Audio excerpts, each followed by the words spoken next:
Hello everyone. তো TRE 4.0 এর সব থেকে বেশি ভ্যাকেন্ট সিট রয়েছে যেইখানে, সেটা হচ্ছে 11-12 16,101টা সিট, 9-10 3,877টা সিট, 6-8 8,563টা সিট এবং 1-5 3,847টা সিট।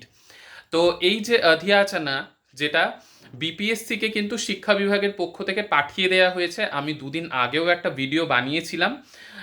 এবং আজকে গুরু পূর্ণিমার শুভ একটা দিনে সকল গুরুদের জন্যেই, কারণ যারাই এই এক্সামগুলো দেবে এবং কোয়ালিফাই করে টিচার হবে তারাই সকলেই গুরু কারোর না কারোর জীবনে।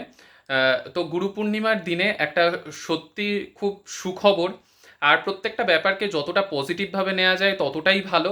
হ্যাঁ, আমি একদম বিশ্বাস করি যে তোমাদের অনেক অনেক হচ্ছে ওয়েট করতে হয়েছে, 2 বছর ধরে ওয়েট করতে হয়েছে। কমেন্ট সেকশনে আমি কমেন্টগুলো পড়ি তোমাদের সকলেরই, কিন্তু আমি সবসময় একটাই কথা বলবো, কারণ নিজের লাইফেও আমি সেটাকে অ্যাপ্লাই করেছি এবং তো ভিডিওর মাধ্যমে আমি সেটাই তোমাদের সকলের সাথে শেয়ার করি যে যতটা সম্ভব পজিটিভ থাকার। হ্যাঁ, নেগেটিভিটি আসবেই, হাল ছাড়ার মতো অনেক পরিস্থিতি আসবে, কিন্তু তার মধ্যে থেকেও পজিটিভ তো থাকতেই হবে। আর অবশ্যই একটা কথা আমি আগেও বলেছি, বা কমেন্ট সেকশনে বা হোয়াটসঅ্যাপে যারা মেসেজ করে তাদের সকলকেই বলেছি, অবশ্যই নিজের রাজ্যের এসএলএসটির জন্য তো প্রিপারেশন অবশ্যই নিতে হবে, কিন্তু এই মুহূর্তে হচ্ছে যে এসএলএসটি 2, যেটার আপাতত কাউন্সিলিং ভেরিফিকেশান এগুলো সব চলছে, তো এগুলো হয়ে যাওয়ার পর নতুন এসএলএসটি মানে এসএলএসটি 3 যেটা, সেটা অবশ্যই হবে। তার জন্য প্রিপারেশন তো আমাদেরকে নিতেই হবে, কিন্তু আমাদের যেহেতু সবার আগে একটা চাকরি দরকার, তার জন্য সব দিকেই আমাদের লক্ষ্যটা রাখতে হবে। এবং বিপিএসসির জন্য হ্যাঁ, অনেকে অনেক দিন ধরে খাটাখাটনি করেছে, মাঝখানে একদম ডিমোটিভেট হয়ে গেছে যেহেতু কম সিট, কিন্তু আজকে যে এসছে নোটিশ, এই নোটিফিকেশন, তো মানে শিক্ষামন্ত্রীর তরফ থেকে যেটা জানানো হয়েছে, সেইখানে কিন্তু টোটাল 32,388টা সিট, তার এগেইনস্টে রিক্রুটমেন্ট হবে। তো 32,000+ সিটের রিক্রুটমেন্ট হচ্ছে, এবং সব থেকে বেশি যেটা বললাম যে 11-12 যারা এস্টেট পেপার 2 পাস করে রয়েছে, সেইখানে কিন্তু সব থেকে বেশি সংখ্যক সিট রয়েছে। তো প্রিপারেশন আমাদেরকে নিতেই হবে অবশ্যই। নিজের রাজ্যের এসএলএসটি 3 তো অবশ্যই আমি এখনও বলছি এবং বারবার বলবো।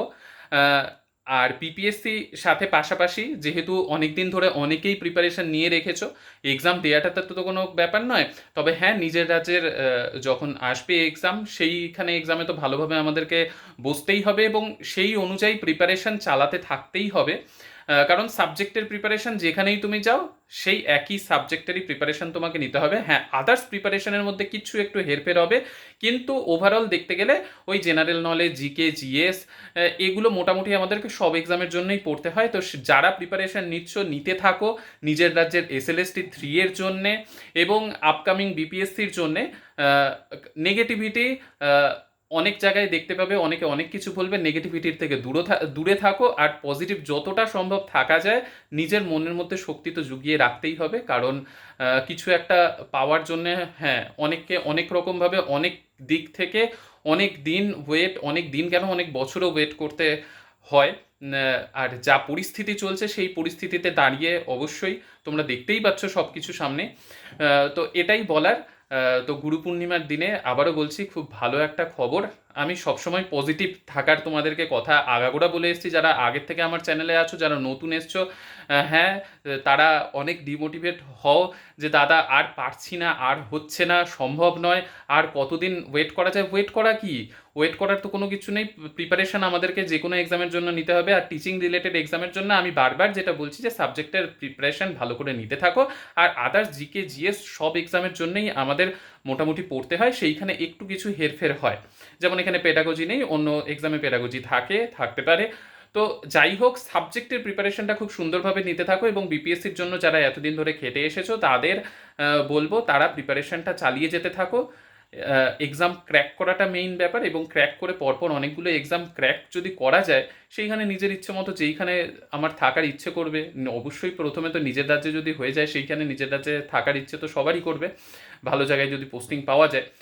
তো একটাই কথা, প্রিপারেশন চালিয়ে যেতে থাকো, আর পজিটিভ থাকার চেষ্টা করো যতটা সম্ভব থাকা যায়, কারণ পজিটিভ থাকতে পারলেই সেইখান থেকেই একটা কিছু কনক্লুশন আসবে, নেগেটিভ হয়ে গেলে সেইখান থেকেই সব কিছু বন্ধ হয়ে যাবে।